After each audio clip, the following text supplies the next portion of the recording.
हमारे देश के किसी भी राज्य में, देश के किसी भी कोने में चले जाइए, हर जगह जनता यही कह रही है कि इस समय महंगाई अपने चरम पर पहुंच गई है। देश में काफी ज्यादा महंगाई है।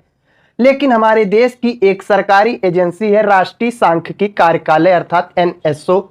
राष्ट्रीय सांख्यिकी कार्यालय ने उपभोक्ता मूल्य सूचकांक के आधार पर अपना एक आंकड़ा प्रस्तुत करते हुए कहा कि देश में इस समय महंगाई अपने निचले स्तर पर पहुंच गई है।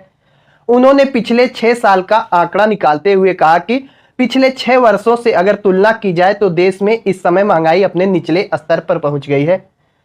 एक हमारे देश की जनता है जो जगह जगह चिल्ला रही है कि देश में महंगाई काफी ज्यादा है, देश में हर वस्तु काफी ज्यादा महंगी हो गई है। लेकिन वही हमारे देश की एक सरकारी संस्था राष्ट्रीय सांख्यिकी कार्यालय का कहना है कि देश में महंगाई अपने निचले स्तर पर पहुंच गई है, देश में महंगाई है ही नहीं।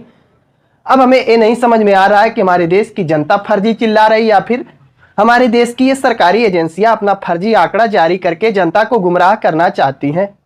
तो ऐसी स्थिति में सरकारी एजेंसी राष्ट्रीय सांख्यिकी कार्यालय द्वारा यह कहना कि देश में पिछले 6 वर्षों में महंगाई अपने निचले स्तर पर पहुंच गई है, क्या आप इस आंकड़े से संतुष्ट हैं?